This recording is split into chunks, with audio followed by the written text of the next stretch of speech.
ಕರಾವಳಿಯಲ್ಲಿ ಏನು ಇಷ್ಟ ಇಲ್ಲ ಎಂದು ಕೇಳಿದರೆ ಸುಲಭದಲ್ಲಿ ಉತ್ತರಿಸಬಹುದು. ಏನು ಇಷ್ಟ ಎಂದು ಕೇಳಿದರೆ ಹೇಳ್ತಾನೆ ಇರಬೇಕಾಗುತ್ತದೆ. ಕರಾವಳಿಯ ಮಂಗಳೂರಿನಿಂದ ಕಾರವಾರದವರೆಗೆ ಎಲ್ಲ ಬೀಚ್ಗಳಲ್ಲೂ ಕುಣಿದಿದ್ದೇನೆ ನಾನು. ಕರಾವಳಿಯನ್ನು ಮರೆಯಲು ಸಾಧ್ಯವಿಲ್ಲ. ಕರಾವಳಿ ಹೈವೇ ಬ್ಯೂಟಿ ಸೆನ್ಸ್ ಯಾರು ಮಾಡಿದ್ದಾರು? ಜನರು, ಕಟ್ಟಡ, ರಸ್ತೆಗಳಲ್ಲಿ ಇರುವ ಅಭಿರುಚಿ ಹೆಚ್ಚು ಶ್ರೀಮಂತವಾಗಿದೆ ಎಂದು ನಟ ರಮೇಶ್ ಅರವಿಂದ್ ಹೇಳಿದ್ದಾರೆ. ಪುತ್ತೂರಿಗೆ ಖಾಸಗಿ ಕಾರ್ಯಕ್ರಮದ ನಿಮಿತ್ತ ಆಗಮಿಸಿದ ಅವರು ಮಾಧ್ಯಮದ ಜೊತೆ ಮಾತನಾಡುತ್ತಾ ಚಿತ್ರರಂಗದ ಏಳುಬೀಳು, ಆಗಬೇಕಾದ ಬದಲಾವಣೆ, ಕರಾವಳಿ ಮೊದಲಾದ ವಿಚಾರಗಳ ಕುರಿತು ಮುಕ್ತವಾಗಿ ಅಭಿಪ್ರಾಯ ಹಂಚಿಕೊಂಡರು. ನಾನು ನಟನೆ ಕಡಿಮೆ ಮಾಡಿಲ್ಲ. ಈಗಾಗಲೇ 3 ಸಿನಿಮಾಗಳಲ್ಲಿ ಅಭಿನಯಿಸುತ್ತಿದ್ದೇನೆ. ಮೊದಲು 1 ವರ್ಷಕ್ಕೆ 9 ಚಿತ್ರ ಮಾಡುತ್ತಿದ್ದೆ. ಈಗ 1 ಚಿತ್ರ ಮುಗಿಸಲು ಪ್ರಾಸೆಸ್ ವಿಸ್ತರಣೆಯಾಗಿದೆ. 1 ಸಿನಿಮಾ ಮುಗಿಸಲು 2 ವರ್ಷ ಬೇಕಾಗ್ತದೆ. ಇಂಡಸ್ಟ್ರಿ ಪ್ರಾಸೆಸ್ ಸ್ಲೋ ಆಗಿದೆ ಎಂದರು. ಬದಲಾವಣೆಗೆ ನಾವು ಹೊಂದಿಕೊಳ್ಳುತ್ತಾ ಹೋಗಬೇಕು. ಹೇಗೆ ಸ್ವೀಕರಿಸ್ತೀವಿ ಎಂಬುದು ಮುಖ್ಯ. ಕಾಂಪಿಟೇಷನ್ ಎಲ್ಲದರಲ್ಲೂ ಬರುತ್ತದೆ. ಎಲ್ಲವೂ ಸಪ್ಲೈ ಆ್ಯಂಡ್ ಡಿಮಾಂಡ್ ಮೇಲೆ ಹೋಗುತ್ತಿರುತ್ತದೆ. ಜನರು ರಿಯಾಲಿಟಿ ಶೋ ಇಷ್ಟಪಡುತ್ತಿದ್ರೆ ಅದನ್ನು ಮಾಡಬೇಕಾಗ್ತದೆ. ಕಾಂತಾರ ಬಂದಾಗ ದೊಡ್ಡ ಹವಾ ಸೃಷ್ಟಿಯಾಯಿತು. ಆದ ಕಾರಣ ಆ ತರಹದ ಕಾಲಕ್ಕೆ ತಕ್ಕ ಸಿನಿಮಾಗಳು ಬಂದ್ರೆ ಹಿಟ್ ಆಗುತ್ತವೆ. ತುಳು ಸಿನಿಮಾಗಳು ಫ್ಯಾಂಟಾಸ್ಟಿಕ್. ನಾನು ಒಂದೇ ಒಂದು ಸಿನಿಮಾದಲ್ಲಿ ನಟನೆ ಮಾಡಿದ್ದೇನೆ. ನೆರಳ್ನಲ್ಲಿ ಅತಿಥಿ ಪಾತ್ರ. ತುಳು ನಾಟಕಗಳು ನನಗೆ ಮೊದಲಿನಿಂದಲೂ ಆಸಕ್ತಿ. ತುಳು ನಾಟಕಗಳಲ್ಲಿ ಇರುವ humour extraordinary. Natural dialogue delivery ಇರುತ್ತದೆ. ನನ್ನ ಸಿನಿಮಾದಲ್ಲೂ ತುಳು ಕಲಾವಿದರು ನಟಿಸಿದ್ದಾರೆ. ಯಕ್ಷಗಾನದ್ದು ಇತ್ತೀಚೆಗೆ ಒಂದು ಮೇಕಪ್ ಟೆಸ್ಟ್ ಮಾಡಿದ್ದೆ. ಅದು ಬಹಳ ವೈರಲ್ ಆಗಿತ್ತು. ಯಕ್ಷಗಾನ ಕಲಾವಿದರ ಬಗ್ಗೆ ಗೌರವ ಬಂತು. ಅವರ ವಸ್ತ್ರದಲ್ಲಿ 54 ಗಂಟು ಇದೆ. ಅದನ್ನು ಅವರೇ ಹಾಕಿಕೊಳ್ಳುತ್ತಾರೆ. ಸಿನಿಮಾದಲ್ಲಿ ಕಾಸ್ಟ್ಯೂಮ್ ಮಾಡಲು 5 ಜನ ಇರುತ್ತಾರೆ. ಯಕ್ಷಗಾನದ ಬಗ್ಗೆ ಬಹಳ ಗೌರವ ಇದೆ ಎಂದು ಅಭಿಪ್ರಾಯ ಹಂಚಿಕೊಂಡ್ರು. ಏನು ಇಷ್ಟ ಇಲ್ಲ ಅಂತ ಕೇಳಿದ್ರೆ ತುಂಬ ಈಸಿ ಹೇಳ್ಬಿಡ್ತೀವಿ. ಏನು ಇಷ್ಟ ಕರಾವಳಿ ಬೇಕಂದ್ರೆ ಹೇಳ್ತಾನೆ ಇರ್ಬೇಕು ನಾವು.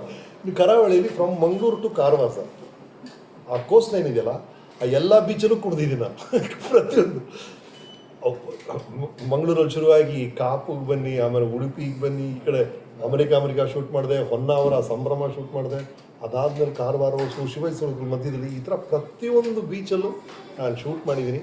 ಹಾಗಾಗಿ ಫ್ರಮ್ ಪಾಸ್ಟ್ ಎವ್ರಿವೇರ್ ಸರ್, 1 ಇಂಚು ಬಿಟ್ಟಿಲ್ಲ ನಾವು ಕುಣಿದಿದ್ದೀನಿ. ಅದೇ ಹೇಳ್ತೀನಿ ನಾನು. ಸೊ ಎಷ್ಟು ಫಿಲ್ಮ್ಸ್ ಆವಾಗ ನಾನು ರೊಮ್ಯಾಂಟಿಕ್ ಫಿಲ್ಮ್ಸ್ ತುಂಬ ಮಾಡ್ತಿದ್ದೆ, ರೊಮ್ಯಾನ್ಸ್ ಫಿಲ್ಮ್ಸ್ ತುಂಬ ಮಾಡ್ತಿದ್ದೆ. ಸೊ ರೊಮ್ಯಾನ್ಸಲ್ಲಿ ಸಾಂಗ್ ಬೇಕು ಅಂದರೆ ಬೀಚಿಗೆ ಬಂದ್ಬಿಡ್ತಿದ್ವಿ. ಈ ಬಿಸಿಲಲ್ಲಿ, ಈ ಶೆಕೆಯಲ್ಲಿ ಕೋಟ್ ಹಾಕೊಂಡು ಎಲ್ಲ ಬೀಚಲ್ಲಿ ಕುಣಿತಾ ಇದ್ದಲ್ಲ, ಹಾಗಾಗಿ ಮರೆಯೋಕ್ಕೆ ಆಗಲ್ಲ ಕರಾವಳಿನ. ಅಲ್ಲಿ ಬಂದಾಗ ಎಲ್ಲ ಕಡೆ ನನಗೆ ಸರ್ ಸ್ಟ್ರಾಂಗ್ 2 ಬ್ಯೂಟಿಫುಲ್, ನಿಮ್ಮ ಕರಾವಳಿಯಲ್ಲಿ ಈ ಹೈವೇ ಇದೆಯಲ್ಲ ಸರ್, ಏನು ಎಸ್ಥೆಟಿಕ್ ಸೆನ್ಸ್ ಅಂತ ಹೇಳ್ತಾರೆ ನಾನು, ಬ್ಯೂಟಿ ಸೆನ್ಸ್ ಇದೆಯಲ್ಲ, ಅಲ್ಲಿ ಏನು ಯಾರು ಮಾಡಿದಾರೋ ಕಳೆದ ಒಂದು 10 ವರ್ಷದಲ್ಲಿ ಆಗಿರುವಂಥ ಬದಲಾವಣೆ ಅದು. ಮುಂಚೆ ನಾನು ನೋಡಿಲ್ಲ. ಒಂದೊಂದು ಬಿಲ್ಡಿಂಗಲ್ಲೂ ಒಂದು ಟೇಸ್ಟ್ ಕಾಣುತ್ತೆ, ಅಭಿರುಚಿ ಕಾಣುತ್ತೆ. ಅದು ನಾನು ಹೇಳ್ತಾ ಇರೋದು. ಆ ಜನರಲ್ಲಿರುವಂಥ ಅಭಿರುಚಿ ಆ ಕಟ್ಟಡಗಳಲ್ಲಿ ಕಾಣುತ್ತೆ, ಆ ರಸ್ತೆಯಲ್ಲಿ ಕಾಣುತ್ತೆ, ಆ ಓವರಾಲ್ ವ್ಯವಸ್ಥೆಯಲ್ಲಿ ಕಾಣುತ್ತೆ. ಸೊ ಐ ಥಿಂಕ್ ಕರಾವಳಿ ನನಗೆ ಭಾಳ ಇಷ್ಟ ಆಗೋದು ಬರೀ ನಿಮ್ಮ ಊಟದ ರುಚಿ ಮಾತ್ರ ಅಲ್ಲ, ಆ ಓವರಾಲ್ ಟೇಸ್ಟ್, ಅಭಿರುಚಿ ಇದೆಯಲ್ಲ ಜನರಲ್ಲಿ, ಅದು ಭಾಳ ಇಷ್ಟ. ಅಭಿರುಚಿ, ರುಚಿ ಜೊತೆ ಅಭಿರುಚಿ, ಜನರ ಅಭಿರುಚಿ. ಊಟದ ಬಗ್ಗೆ ನಮಗೆ ಗೊತ್ತೇ ಇಲ್ಲ. ನಾನು ಕಡಿಮೆ ಮಾಡಿಲ್ಲ, ಈಗಲೂ 3 ಫಿಲ್ಮ್ ಮಾಡ್ತಾ ಇದ್ದೀನಿ. ಏನಾಗಿದೆ ಓವರಾಲ್ ಇಂಡಸ್ಟ್ರಿಯಲ್ಲಿ, ನಾನು ಮೊದಲು 1 ವರ್ಷಕ್ಕೆ 9 ಚಿತ್ರಗಳು ಮಾಡ್ತಾ ಇದ್ದೆ ಹೀರೋ ಆಗಿ. ಈಗ 9 ಫಿಲ್ಮ್ಸ್ 1 ವರ್ಷಕ್ಕೆ ಶೂಟ್ ಮಾಡ್ತಿದ್ದೆ ನಾನು. ಈಗ ಪ್ರೋಸೆಸ್ಸೇ ತುಂಬ ಎಲಾಂಗೇಟ್ ಆಗಿಬಿಟ್ಟಿದೆ. 1 ಫಿಲ್ಮ್ ಮುಗಿಸೋಕ್ಕೆ ಈಗ 2 ವರ್ಷಗಳಾಗ್ತಿದೆ 1 ಫಿಲ್ಮ್ ಮುಗಿಸೋಕ್ಕೆ. ಹಾಗಾಗಿ ಸ್ಲೋ ಆಗಿದೆ ಇಂಡಸ್ಟ್ರಿ, ಪ್ರೋಸೆಸ್ಸೇ ಸ್ಲೋ ಆಗಿದೆ. ಕಮರ್ಷಿಯಲ್ ಟ್ರೆಂಡ್ ಅಲ್ಲ, ಆ ಪ್ರೋಸೆಸ್ಸೇ ಸ್ಲೋ ಆಗಿಬಿಟ್ಟಿದೆ. ಎಫಿಷಿಯನ್ಸಿನೇ ಕಮ್ಮಿ ಆಗಿದೆಯಾ ಅಂತ ಕೂಡ ನನಗೆ ಅನಿಸುತ್ತೆ. ಈಗ 3 ಚಿತ್ರಗಳು ಮಾಡ್ತಾ ಇದ್ದೀನಿ. ಒಂದು ದೈಜಿ ಅಂತ, ಒಂದು ಯುವರ್ ಸಿನ್ಸಿಯರ್ಲಿ ರಾಮ್ ಅಂತ, 3ನೇದು KD ಅಂತ. KD ಮುಗಿದಿದೆ, ಈಗ ಆಗಸ್ಟ್ ರಿಲೀಸ್ ಆಗ್ಬೋದು. 2 ನಡೀತಾ ಇದೆ ಸರ್. ರಿಯಲ್ ಸಿನಿಮಾ ರಂಗ ಮತ್ತು ರಿಯಾಲಿಟಿ ಶೋ ಎರಡರಲ್ಲಿದ್ದವರು ತಾವು. ಸೊ ರಿಯಾಲಿಟಿ ಶೋದಿಂದ ಏನಾದರೂ ಚಿತ್ರರಸಿಕರ ಆಸಕ್ತಿ ಡೈವರ್ಟ್ ಆಗ್ತಾ ಇದೆಯಾ? ಇಲ್ಲ ಸರ್, ಅದೆಲ್ಲ ಬದಲಾವಣೆ ನಾವು ಹೊಂದ್ಕೊಂಡು ಹೋಗ್ತಾ ಇರ್ಬೇಕು ಸರ್. ಬೇರೆ ಬೇರೆ ಥರ ಕಾಂಪಿಟೇಷನ್ಸ್ ಎಲ್ಲದರಲ್ಲೂ ಬರುತ್ತೆ. ನೀವು ಅದನ್ನು ಹೆಂಗೆ ಹೊಂದ್ಕೊಂಡು ಹೋಗ್ತೀರಾ, ಹೆಂಗೆ ಅಕ್ಸೆಪ್ಟ್ ಮಾಡ್ತೀರಾ? ಜನ, it's all market and demand sir. ಎಲ್ಲವೂ ಇನ್ಕ್ಲೂಡಿಂಗ್ ಗೋಲ್ಡ್ ಆಗಲಿ, ಜ್ಯುವೆಲ್ರಿ ಆಗಲಿ, ಸಿನಿಮಾ ಆಗಲಿ, ಜರ್ನಲಿಸಮ್ ಆಗಲಿ, ಎಲ್ಲವೂ ಇಟ್ ಸಪ್ಲೈ ಆ್ಯಂಡ್ ಡಿಮ್ಯಾಂಡಲ್ಲೇ ಹೋಗ್ತಾ ಇರುತ್ತೆ. ಹಾಗಾಗಿ ಆ ಥರ ಜನ ಏನೇನೋ ನಿರೀಕ್ಷೆ ಮಾಡಬೇಕಾದ್ರೆ, ಅವರು ರಿಯಾಲಿಟಿ ಶೋನ ಇಷ್ಟಪಡಬೇಕಾದ್ರೆ ಅದನ್ನು ನೀವು ಮಾಡಬೇಕಾಗುತ್ತೆ. ಅದಕ್ಕಿಂತ ಸಿನಿಮಾಗೆ ಬರಲ್ಲ ಅಂತ ಜನ ಹೇಳ್ತಿಲ್ಲ. ನನಗೆ ಈ ಥರ ಸಿನಿಮಾಗಳು ಬೇಕು, ನನ್ನನ್ನು ಟಿ ವಿಯಿಂದ ಹೊರಗೆ ಎಳ್ಕೊಂಬರ್ಬೋದು ಅಂತ ಸತ್ವ ಇರುವಂಥ ಸಿನಿಮಾ ಬೇಕು ಅಂತ ಹೇಳ್ತಾರೆ. ಹಾಗಾಗಿ ಒಂದು ಕಾಂತಾರ ಬಂದಾಗ ಹ್ಯೂಜ್ ಕ್ರೇಜ್ ಆಯ್ತಲ್ಲ. ಸೊ ಆ ಥರ ಚಿತ್ರಗಳು ಬರಬೇಕಷ್ಟೇ. ಈ ಕಾಲಕ್ಕೆ ತಕ್ಕಂಥ ಸಿನಿಮಾಗಳು ಬಂದರೆ ಅದು ಹಿಟ್ ಆಗುತ್ತೆ. ಹೆಚ್ಚಿನ ನಟರು ಎಲ್ಲ ಧಾರಾವಾಹಿಗೆ ಬರ್ತಾ ಇದ್ದಾರೆ ಈಗ. ಅದು ಧಾರಾವಾಹಿ, ಸಿನಿಮಾ, OTT, ಯಾವುದೋ ಸ್ಟೇಜು, ಯಕ್ಷಗಾನ ಅದೆಲ್ಲ ಇಲ್ಲ ಸರ್. ನಾವು ಆರ್ಟಿಸ್ಟು, ನಮಗೆ ನಮ್ಮ ಕಲೆಯನ್ನು ತೋರ್ಸೋಕ್ಕೆ ಒಂದು ವೇದಿಕೆ ಬೇಕಷ್ಟೇ. ಹಾಗಾಗಿ ನನ್ನ ಎಲ್ಲೆಲ್ಲ ನಾನು ಪ್ರೇಕ್ಷಕರನ್ನ ಮೇಟ್ ಮಾಡೋಕ್ಕಾಗುತ್ತೋ ಸೋಷಿಯಲ್ ಮೀಡಿಯಾಲಿ ಒಂದು ರೀಲ್ ಮೂಲಕ ನನ್ನ ಸಂಬಂಧ ಬೆಳೀತಂದು ನಾನು ಅದನ್ನು ಬಿಡಲ್ಲ.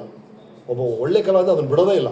ನಾನು ಇದಕ್ಕೆ ಅಂದ್ಕೊಂಡಿದ್ದೀನಿ, ಇದನ್ನು ಮಾತ್ರ ಮಾಡ್ತೀನಿ, ನಾನು ಪ್ಯೂರಿಸ್ಟು, ನಾನು ಬೇರೆನ ಮುಟ್ಟಲ್ಲ ಅಂದರೆ ಅದು ಕಾಲವನ್ನು ನೀವು ಎದುರು ಮಾಡ್ಕೊಳ್ಳೋದು ಭಾಳ ಕಷ್ಟ ಆಗುತ್ತೆ. So I think you should be smart enough to understand. ನಿಮ್ಮ ಮೌಲ್ಯಗಳನ್ನು, ಮೂಲಭೂತ ನಂಬಿಕೆಗಳನ್ನು ಬಿಡದೆ ಎಷ್ಟು ಬೇಗ ಎಲ್ಲದಕ್ಕೂ ಹೊಂದ್ಕೊಳ್ತಿರೋ ಅಷ್ಟು ಉಳಿಬೋದು. ಇಲ್ಲದ ಉಳಿಯೋದೇ ಕಷ್ಟ ಆಗುತ್ತೆ. ಸರ್, ಈಗ ನಿಮ್ಮ ಫಿಲಮು ಅನಂತರ ರಿಯಾಲಿಟಿ ಶೋ, ಈಗ ಚಿನ್ನಾಭರಣದ ರಾಯಭಾರಿಯಾಗಿ ಹೇಗೆ ಮುಂದೆ ನಿಮ್ಮ ಜರ್ನಿ ಇರುತ್ತೆ ಅಂತ ಅದೇ ಹೇಳ್ತಾರಲ್ಲ, ದಟ್ ಇಸ್ ವಾಟ್ ಸರ್. ಇದು ಸಿನಿಮಾಲ್ಲಿ ನಾವು ಏನು ಮಾಡ್ತೀವಿ, ಸ್ಕ್ರಿಪ್ಟ್ ಬರೆಯೋಕ್ಕೆ ಶುರು ಮಾಡ್ತೀವಲ್ಲ, ಅಂದ್ಕೊಂಡಿರ್ತೀವಿ ಇದು ಬಿಗಿನಿಂಗು, ಇದು ಎಂಡ್ ಅಷ್ಟೇ ಗೊತ್ತಿರುತ್ತೆ. ಬರೆಯೋಕ್ಕೆ ಶುರು ಮಾಡಿದಾಗ ಆ ಪೆನ್ನು ನಿಮ್ಮನ್ನು ಹೇಳ್ಕೊಂಡು ಹೋಗ್ತಿರುತ್ತೆ. ನಿಮ್ಗೆ ಗೊತ್ತಿಲ್ಲದೆ ಇರೋ ವಿಷಯಗಳೆಲ್ಲ ಬರವಣಿಗೆಯಲ್ಲಿ ಬರ್ತಾ ಇರುತ್ತೆ. ನಿಮ್ಗೆ ಗೊತ್ತಿಲ್ಲದೆ ಇರೋ ಕ್ಯಾರೆಕ್ಟರ್ನ ಕತೆ ಒಳಗೆ ಬರೋಕ್ಕೆ ಶುರು ಮಾಡ್ತಾರೆ. ಹಾಗೆ ಜೀವನ ಕೂಡ. ನಾನು ಇಲ್ಲಿ ಶುರು ಮಾಡ್ತೀನಿ, ನಾಳೆ ಮುಳಿಯ ಅಂಬಾಸಿಡರ್ ಆಗ್ತೀನಿ, ನಾಳೆ 500,000 ಕೋಟಿ ಮೇಲೆ ಹಂಗೆಲ್ಲ ಮಾಡೋಕ್ಕಾಗಲ್ಲ ಲೈಫಲ್ಲಿ. ಒಂದು ಅವಕಾಶ ಸಿಕ್ಕಿದಾಗ ಹೆಂಗೆ ಸ್ಪಂದಿಸ್ತೀವೋ, ಅದು ಹೆಂಗೆ ಬೆಳೀತೋ, ಅದು ಅರಳ್ತಾ ಹೋಗುತ್ತದು, ನಮಗೆ ಗೊತ್ತಾಗಲ್ಲ. ಅದು ಬ್ಯೂಟಿ, ಅದು ಲೈಫಿನ ಬ್ಯೂಟಿನೇ ಅದು. ನಿರ್ದಿಷ್ಟವಾಗಿ ನಾನು ಇಲ್ಲಿಂದ 20-30 ಇದು ಮಾಡ್ತೀನಿ, 40 ವರ್ಷದಲ್ಲಿ ಇಷ್ಟ ಆಗ್ತೀನಿ, 50-60ರಲ್ಲಿ ನನಗೆ ಚಾನ್ಸೇ ಇಲ್ಲ ಲೈಫಲ್ಲಿ. Life is two complicated. ಬರುವಂಥ ಎಲ್ಲ ಅವಕಾಶಗಳ ಮಧ್ಯೆ ಆ ಅವಕಾಶಗಳನ್ನ ಹೆಂಗೆ ಸದುಪಯೋಗ ಪಡಿಸ್ಕೊಳ್ತೀರಾ, ನಿಮ್ಮ ಸಂಬಂಧಗಳನ್ನ ಹೇಗೆ ಶ್ರೀಮಂತಗೊಳಿಸ್ತೀರಾ ಅನ್ನೋದ್ರ ಮೇಲೆ ನಿಮ್ಮ ಜೀವನ ಅರಳ್ತಾ ಇರುತ್ತೆ. ನಾನು ಅಂದ್ಕೊಂಡೇ ಇರಲಿಲ್ಲ ಸರ್, ನಾನು ಶುರು ಮಾಡಿದ್ದು ಒಂದು ಕ್ವಿಝಲ್ಲಿ ಸ್ಕೋರ್ ಹೇಳೋದಷ್ಟೇ ನನ್ನ ಕೆಲಸ.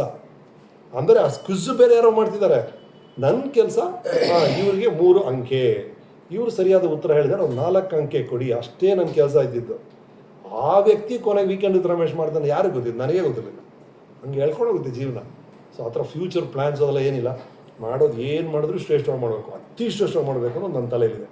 ಅದು ಸಿನಿಮಾ ಇರ್ಬೋದು, ಈ ಥರ ಒಂದು ಆ್ಯಡ್ ಇರ್ಬೋದು, ಅಥವಾ ಒಂದು ಇನ್ಸ್ಟಾಗ್ರಾಮ್ ಪೋಸ್ಟ್ ಇರ್ಬೋದು, ಅದನ್ನು ಅಸಡ್ಡೆ ನಾನು ಮಾಡೋದೇ ಇಲ್ಲ. ಅದೊಂದೇ ಅದನ್ನು ಮಾಡ್ಕೊಂಬರ್ತೀನಿ ಅಷ್ಟೇ. ನನಗೆ ಇಷ್ಟು ಆ ಥರ ಸಪ್ರೇಟಾಗಿ ಇರಲಿಲ್ಲ. ಈಗ ಒಂದು ಹೊಸ ಒಂದು ಆಭರಣದ ಬಗ್ಗೆ ಒಂದು ಒಲವು ಬಂದಿದೆ. ಅಂದರೆ ಆಭರಣ ಏನಂದರೆ, ಆಭರಣ ಬಂದು ಇನ್ಫಿನಿಟಿ ಡಿಸೈನಲ್ಲಿದೆ. ಅದು ಕ್ರಿಯೇಟ್ ಹ್ಯಾಪಿನೆಸ್ ಅನ್ನೋ ಮೂಡಲ್ಲಿದೆ. ಅದು ನನಗೆ ಇವ್ರು ಗಿಫ್ಟ್ ಆಗಿ ಕೊಟ್ಟಿದ್ದಾರೆ. ಹಾಗಾಗಿ ಇವರು ಹೊಸದಾಗಿ ರಮೇಶ್ ಅರವಿಂದ್ ಕಡ ಅಂತ ಲಾಂಚ್ ಮಾಡಿದ್ದಾರೆ. ಇದು ನನಗೆ ಯಾಕೆ ಇಷ್ಟ ಆಗ್ತದೆ ಅಂದರೆ, ಅದು ಕಡ ಅನ್ನೋದಕ್ಕಿಂತ ಇವ್ರು ಹೇಳ್ತಿರೋಂಥ ಕಾರಣ, ಇದನ್ನು ಹಾಕೊಟ್ರೆ ಖುಷಿಯಾಗಿರ್ತೀರಾ, ಇದು ಕ್ರಿಯೇಟ್ ಹ್ಯಾಪಿನೆಸ್ ಕಡ ಅಂತ. ಹಾಗಾಗಿ thank you for this. Sir, ಈ ಹೊಸ ಸಂದರ್ಭದಕ್ಕೆ ಅನುಗುಣವಾಗಿ ಸಾಮಾಜಿಕ ಮಾಧ್ಯಮ ಮತ್ತು ಸೈಬರ್ ಆಧಾರಿತ ಸಿನಿಮಾವನ್ನು ಮಾಡಿ ಆ ಸರಣಿ ಏನಾದರೂ ಮುಂದುವರಿತದ ಅಂತ? ಅದು ಒಂದು ಈ ಕಾಲಕ್ಕೆ ತಕ್ಕಂಥ ಒಂದು ಕತೆ ಅದು. ಹಾಗಾಗಿ ಆ ಕಾಲ ಕೇಳುವಂಥ ಕತೆಗಳು ಸಿನಿಮಾ ಆದರೆ ಆ ಸಿನಿಮಾಗಳು ಹಿಟ್ ಆಗುತ್ತೆ. ಆ ಕಾಲಕ್ಕೆ ಬೇಡದೇ ಇರೋ ಕತೆಗಳು ನೀವು ಎಷ್ಟೇ ಚೆನ್ನಾಗಿ ಮಾಡಿ 500 ಕೋಟಿಗೆ ಮಾಡಿದ್ರು ಜನಕ್ಕೆ ಇಷ್ಟ ಆಗಲ್ಲ. ಅದೇ ಥರ ಆ ಕಾಲಕ್ಕೆ ತಕ್ಕಂಥ ಒಬ್ಬ ನಾಯಕ ಹುಟ್ಕೊಳ್ತಾನೆ. ಆ ನಾಯಕ ಆ ಕಾಲಕ್ಕೆ, ಆ ಯುವಕರಿಗೆ, ಆ ಪೀಳಿಗೆಗೆ ಪ್ರತಿನಿಧಿಯಾಗಿರ್ತಾನೆ.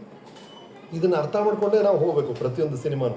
So cyber crime, artificial intelligence, cryptocurrency, ಈ ಥರ ಸಬ್ಜೆಕ್ಟ್ಗಳನ್ನ ಇಮೋಷನ್ ಮೂಲಕ ನೀವು ಹೇಳೋಕ್ಕೆ ಸಾಧ್ಯ ಆದರೆ, ಈ ಟೆಕ್ನಾಲಜಿನೆಲ್ಲ ದಾಟಿ ಇದು ಅಣ್ಣ ತಮ್ಮನ ಕತೆ ಅಥವಾ ತಂಗಿ ಮತ್ತು ಅಣ್ಣನ ಕತೆ ಅನ್ನೋ ಒಂದು ಫೀಲ್ ಮಾಡೋಕ್ಕೆ ಸಾಧ್ಯ ಇದ್ದರೆ ಅದು ಹಿಟ್ ಚಿತ್ರ. Aneesh, V4 news, Puttur.